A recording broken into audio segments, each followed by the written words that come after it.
Hello everybody, my name's Nell and this is a speech about legislation in the European Union.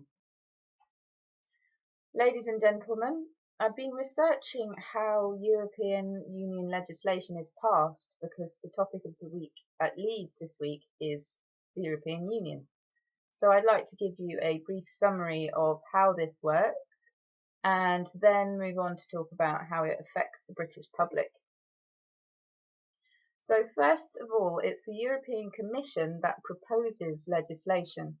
So it takes into account the opinions of the member states, and it also assesses certain factors such as economic factors or environmental or social factors, and the consequences that the legislation may have on the member states themselves. It also consults certain interested parties such as NGOs or local authorities. So once the legislation has been proposed, it then moves on to the European Parliament and the Council, who, through a process of co-decision, can adopt the legislation. So at any point, these two institutions can make amendments to the legislation, or they can block the legislation too. So as you can see, it's quite a long process to get legislation adopted. Many British people, though, seem to be very against European regulations, European legislations, because they seem to think that there is a group of eccentric bureaucrats who are sitting around making up ridiculous regulations when they don't really have any knowledge of other member states.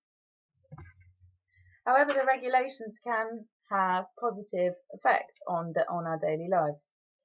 For example, on September the 1st, new regulations came in banning Hoovers, which are more powerful than 1,600 watts.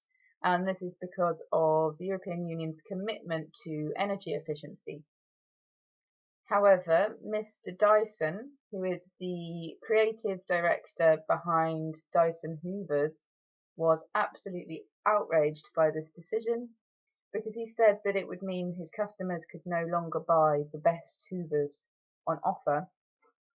And so he encouraged all his customers to run to the shops before the 1st of September to make sure that they could buy one of these really powerful Hoovers.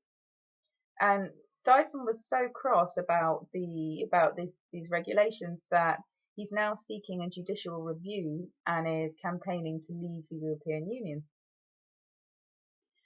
More recently, though, there are some new health and safety regulations in the pipeline, and these concern marigolds, which are washing up gloves, and oven gloves. So the washing up gloves need to be tested to make sure that they can withstand any type of detergent, and the oven gloves need to be tested to make sure they can withstand temperatures up to 200 degrees C.